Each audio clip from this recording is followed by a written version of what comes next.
Spring, 1945. Europe burns in the final convulsions of war.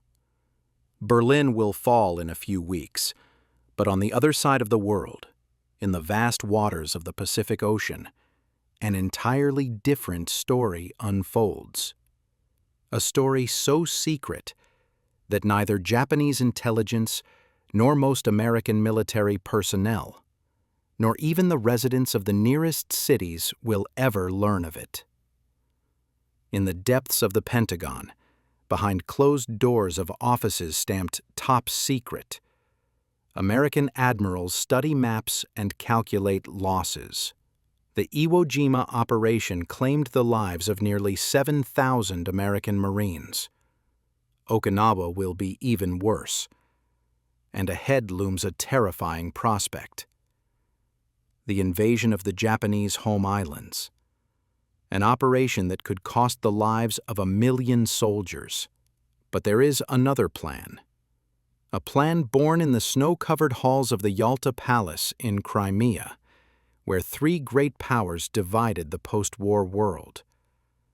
A plan that will require the incredible cooperation between 2 states that will become mortal enemies in just a few years. February 1945. The Crimean resort town of Yalta hosts the most important conference in human history. Franklin Roosevelt, already gravely ill but still sharp-minded, Winston Churchill with his ever-present cigar, and Joseph Stalin with his characteristic pipe sit at one table. Between them lie maps of the world, on which they place figures like chess players playing a game for the fate of millions. Roosevelt knows a truth hidden from the public. American intelligence has calculated the invasion of Japan will cost hundreds of thousands of lives.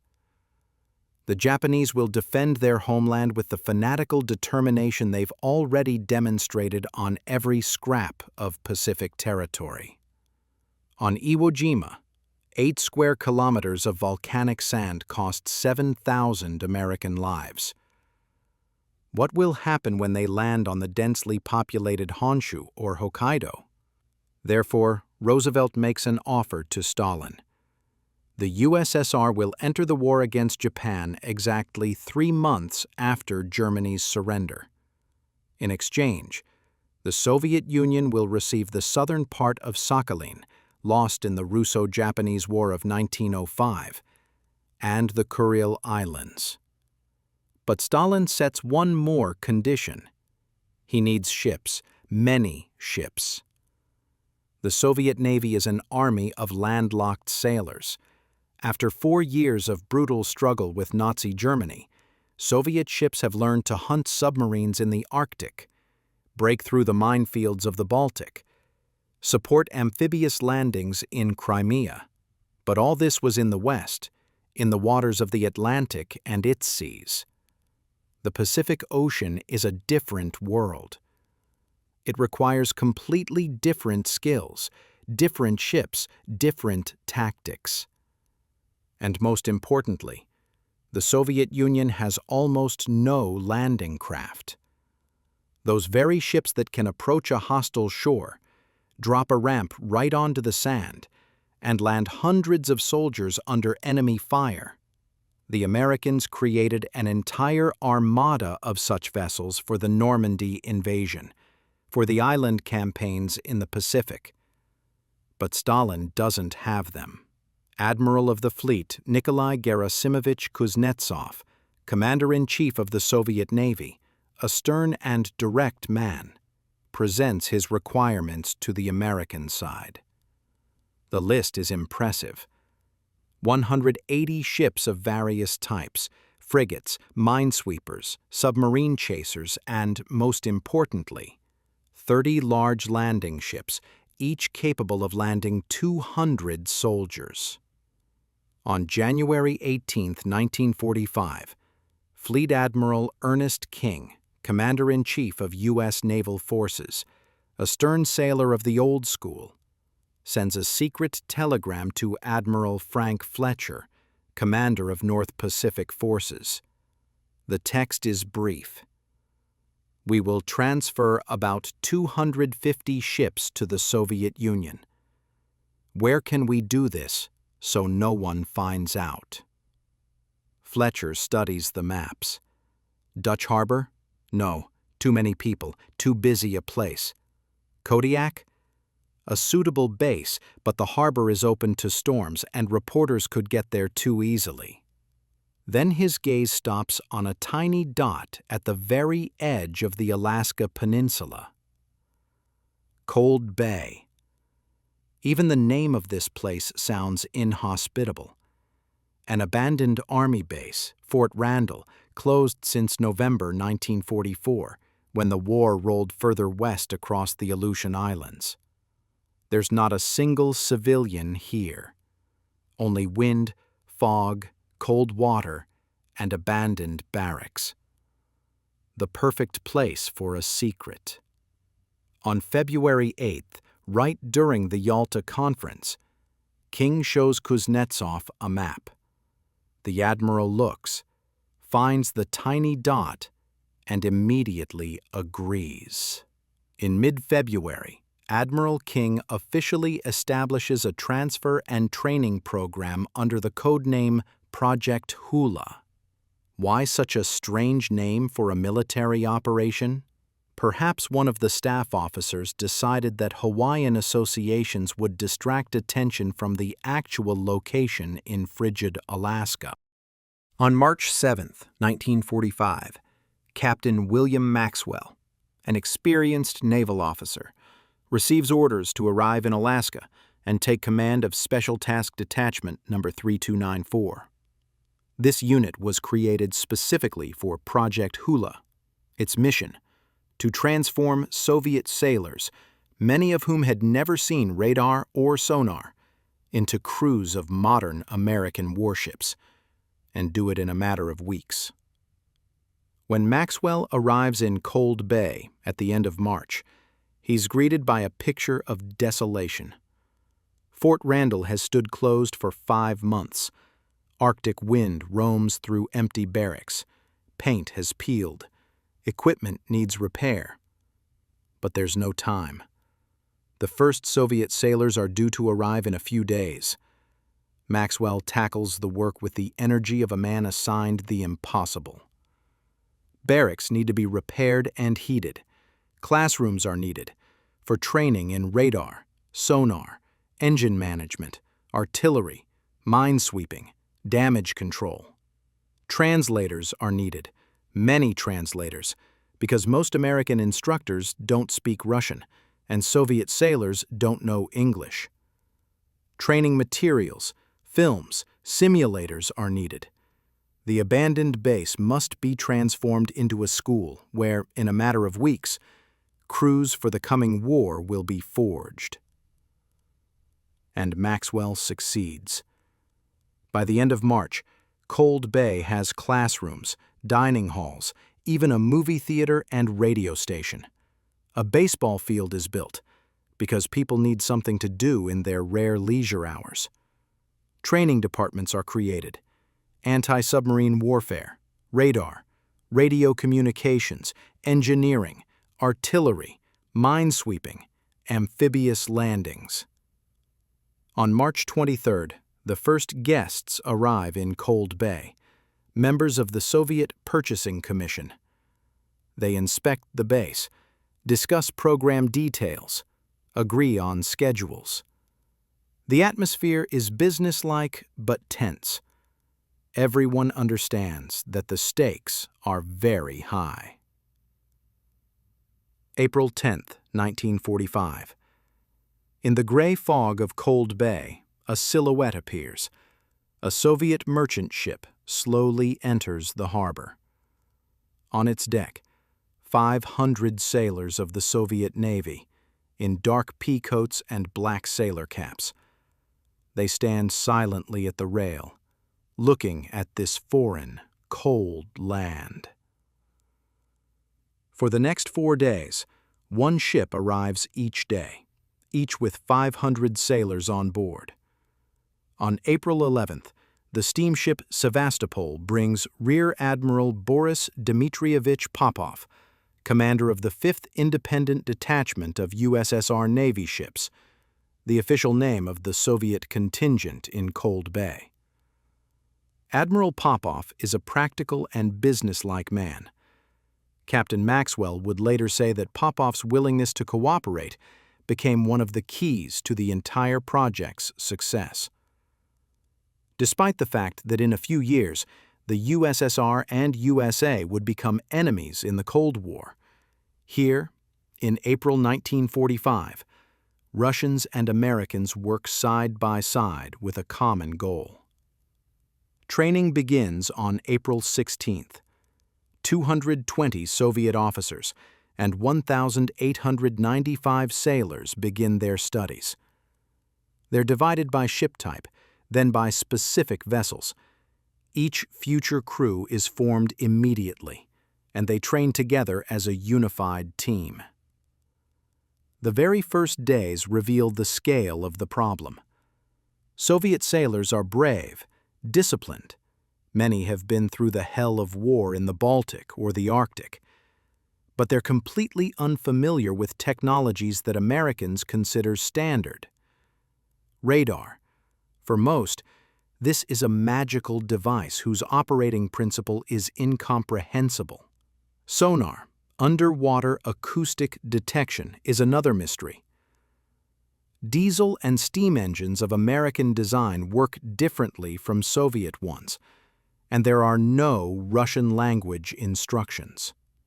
All manuals, all technical descriptions, in English. Translators work around the clock. Members of the Soviet Purchasing Commission and the 5th Independent Detachment itself undertake the creation of manuals in Russian. By night, under the light of kerosene lamps, officers translate technical texts, draw diagrams, compile instructions. But it's not just the language barrier creating problems. Ships arrive in Cold Bay in various conditions. The Navy's Bureau of Ships ignored Maxwell's request to ensure all transferred vessels arrive fully equipped.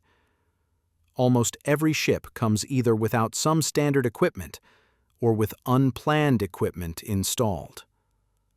American technicians have to work day and night, bringing the ships up to standard. The weather spares no one.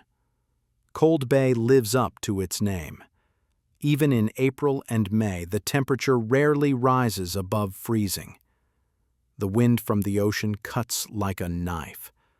Fogs descend suddenly, reducing visibility to 0 in minutes. But training continues.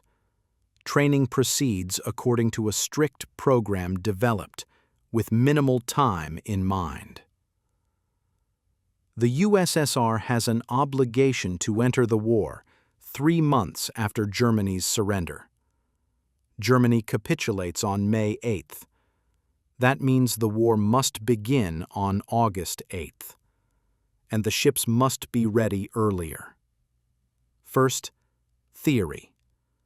In classrooms, instructors, many of them veterans of the Pacific War, explain the principles of equipment operation. How to read a radar screen, distinguishing a ship's mark from that of an iceberg or land. How to listen to sonar, distinguishing the sound of a submarine from the sound of a whale or a school of fish. How to operate complex diesel engines. How to conduct artillery fire on a moving target. How to sweep mines, the most dangerous work in the fleet. For landing craft, a special program. How to approach a hostile shore under fire. How to land troops in the proper order and at the right place. How to operate as part of a group, coordinating movement with other ships. The tactics of amphibious warfare that Americans had honed from Guadalcanal to Okinawa. Then, practice. Crews go to sea on their future ships, still under the American flag, but already with Soviet commands. American instructors are on board, showing, correcting, teaching. In the rough waters around Cold Bay, in fog and cold, Soviet sailors learn to operate unfamiliar vessels. Some show outstanding abilities. Soviet sailors, it turns out, are excellent engineers. They understand mechanics quickly. They're good artillerymen. Years of war have taught them to shoot accurately. But electronics, this is a new world for them. Radar and sonar require not just technical knowledge, but a new way of thinking. The most capable Soviet sailors themselves become instructors, helping to train newly arriving crews.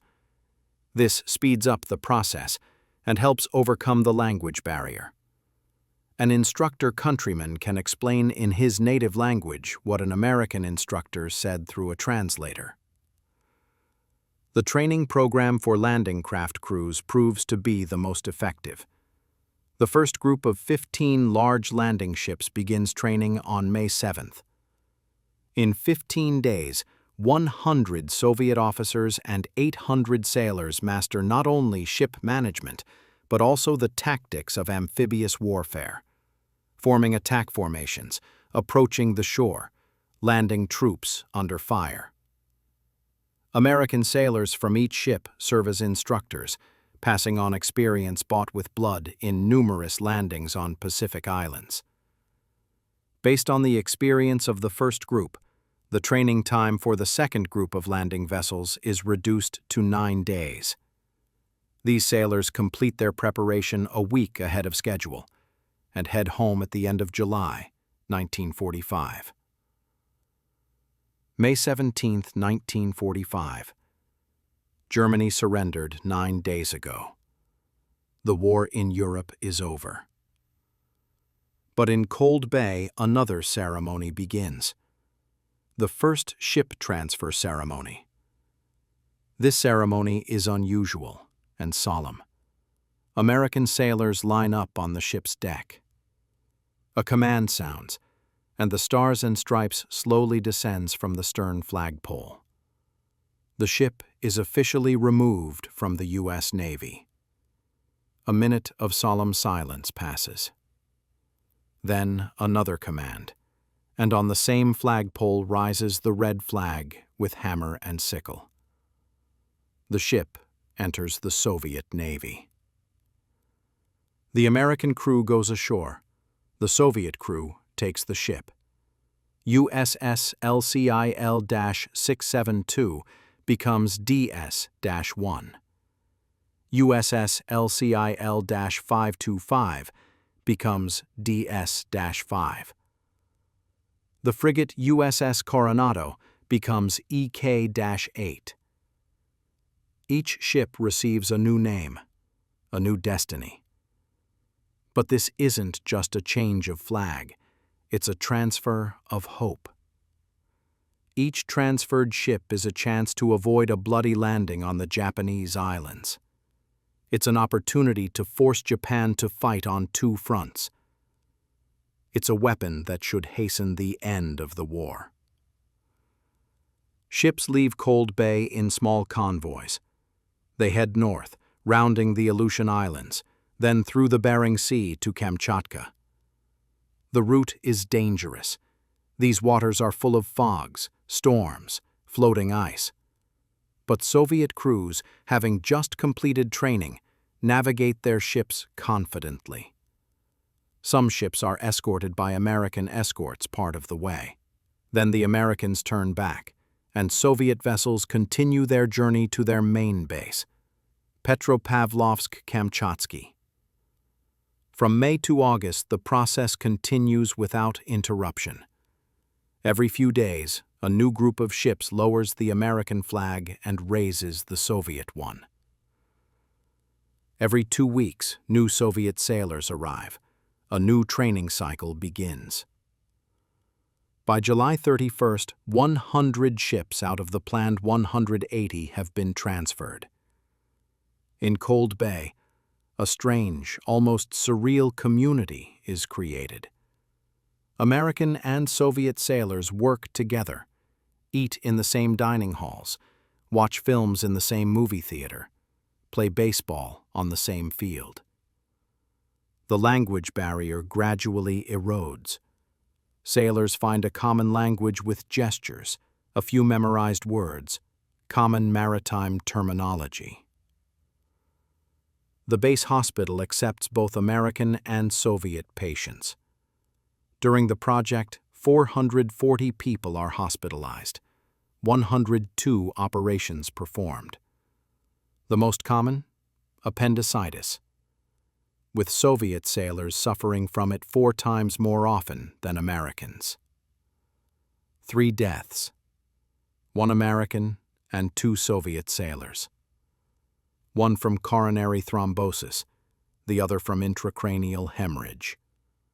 No epidemics, despite crowding and harsh conditions. August 8, 1945, exactly 3 months after Germany's surrender, as Stalin promised.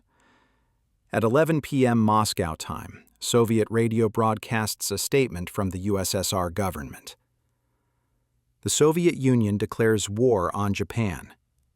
An hour later, immediately after midnight local time, artillery fire opens on the Manchurian border. Thousands of guns illuminate the night. The Soviet war machine, tempered in 4 years of war with Nazi Germany, the most powerful land army in the world, begins its offensive against Japan's Kwantung Army. But it's not only in Manchuria that war begins. In the north, in Kamchatka and Sakhalin, ships with white stars, recently repainted red, prepare for action. Landing craft from Cold Bay prepare for their first battle. On August 11th, Soviet forces begin the invasion of southern Sakhalin. The Japanese defended fiercely, using every hill, every height, but on August 15th, Emperor Hirohito announces Japan's surrender. Troops are ordered to cease resistance. But not everyone obeys. And here, on Sakhalin, American ships under the Soviet flag begin landing troops in the ports of Toro and Maloka. The Japanese garrison continues to fight even after the official surrender. The landing operations are accompanied by losses, but the ports are captured. And then comes the turn of the Kuril Islands, a chain of volcanic rocks stretching from Kamchatka to Hokkaido itself. August 18, 1945, dawn. Shumshu Island, the northernmost of the Kuril Islands. 16 large landing craft, just 2 weeks ago American LCILs, now under the Soviet flag with DS designations, approach the shore through the first Kuril Strait. On board these vessels, Soviet naval infantry, battle-hardened. But they don't know that the Japanese have turned Shumshu into a fortress. Coastal batteries at Cape Kokutan are perfectly camouflaged. Japanese artillerymen patiently wait, letting the landing craft come closer. The first ships discharge troops onto Takeda Beach. Marines run down the ramps, begin to dig in on shore. And then the fire opens. Coastal 150mm guns fire at point-blank range. The first landing craft takes a direct hit and begins to sink. Then the second, third, fourth, fifth. In just a few minutes, 5 ships, DS-1, DS-5, DS-9, DS-43, and DS-47, turn into burning, sinking wreckage.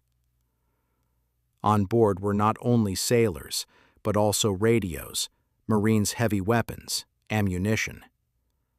Soviet Marines landed on shore find themselves cut off, without communications, without heavy weapons. Japanese tanks, light Type 94 and Type 97, counterattack. The beachhead is on the brink of destruction. But Soviet ships at sea don't surrender. Frigates and minesweepers, transferred just weeks ago in Cold Bay, return fire.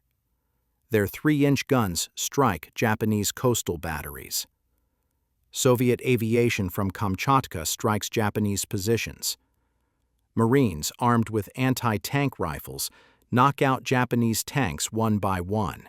The battle lasts several days. The Japanese garrison of Shumshu fights with the fury of the doomed.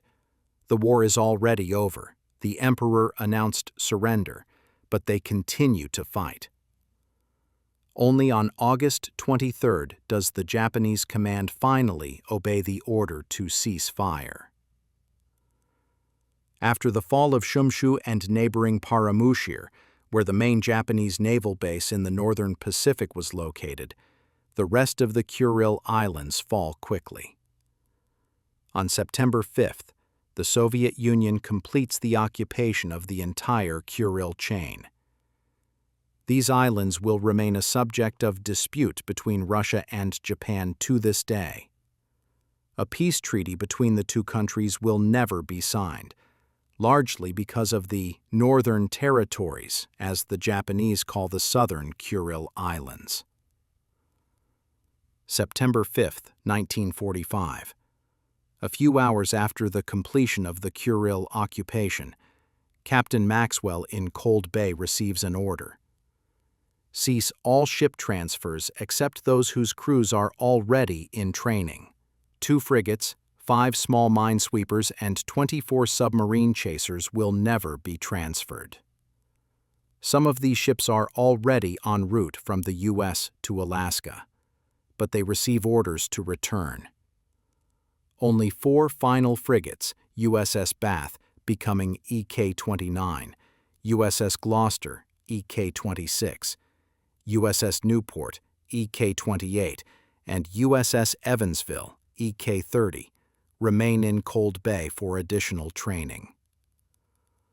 On September 17th, they leave Cold Bay, the last of 149 transferred ships, and head to Petropavlovsk-Kamchatsky.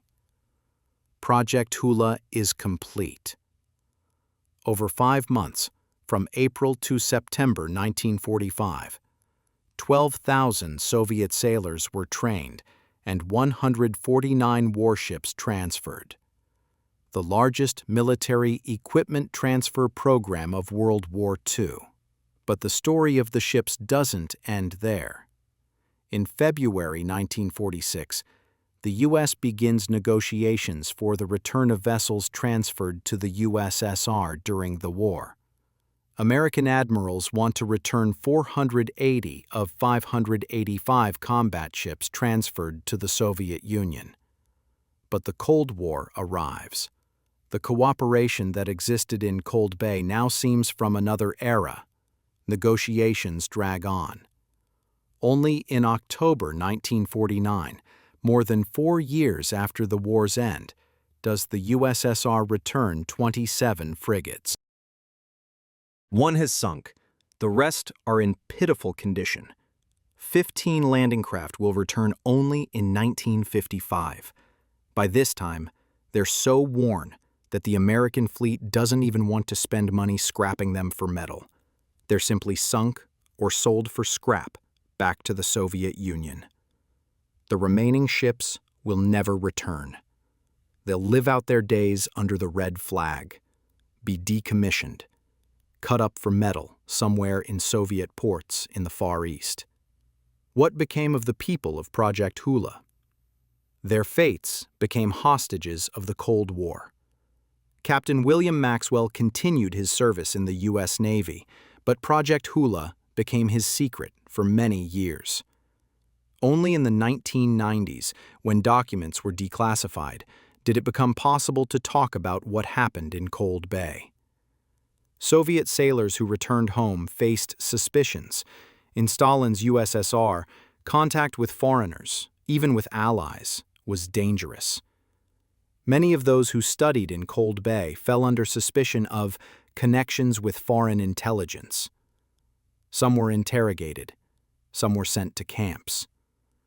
Their crime was that they followed their motherland's orders and learned from Americans how to operate ships.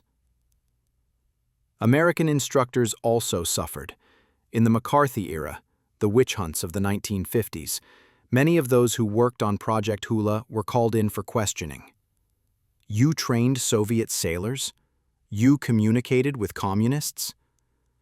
The fact that they were following official orders of the American government didn't matter. But there were those who kept good memories of those months in Cold Bay.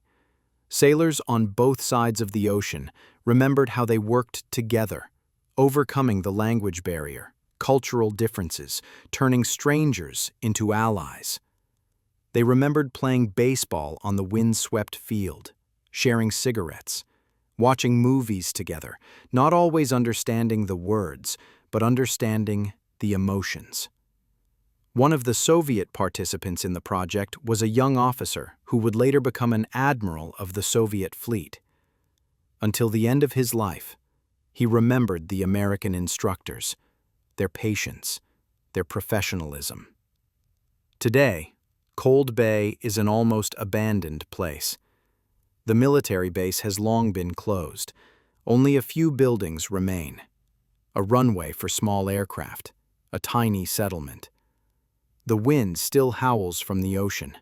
Fog still descends suddenly, turning everything around into a gray, blurred nothing. But if you know where to look, you can find traces. Foundations of old barracks. Remains of piers where ships of two fleets moored. Rusty bolts that once held equipment in classrooms. Traces of the baseball field where American and Soviet sailors played together between training sessions. Project Hula changed the course of history. Without these ships, the Soviet Union couldn't have captured the Kuril Islands so quickly. Without that capture, the territorial dispute between Russia and Japan wouldn't exist. Without the threat of Soviet invasion of Japan from the north, the war could have dragged on longer, cost more lives. But Project Hula isn't just geopolitics. It's a story about people who, for a brief time, overcame boundaries that would soon become insurmountable. About sailors of two countries who worked together for a common goal. About that strange moment in history when future Cold War adversaries were brothers in arms. In 1997, historian Richard Russell published the first detailed study of Project Hula. He collected stories from surviving participants, studied declassified documents, restored a history that had been buried under top-secret classification for 50 years. Project participants, both American and Soviet, who lived to the 1990s, could finally openly tell about what they did.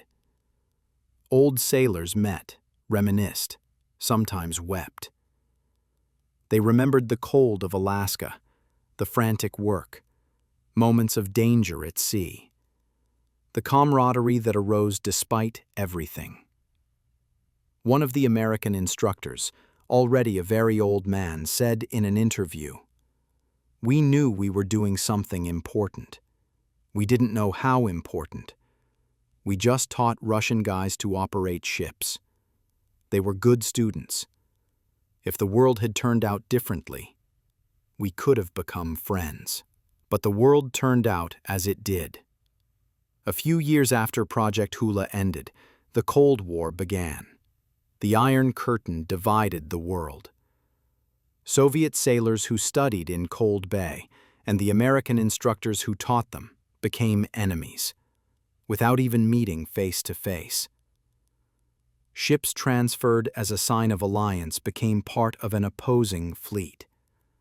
But for a few months in 1945, in the cold fog of Alaska, at the edge of the world, American and Soviet sailors were allies.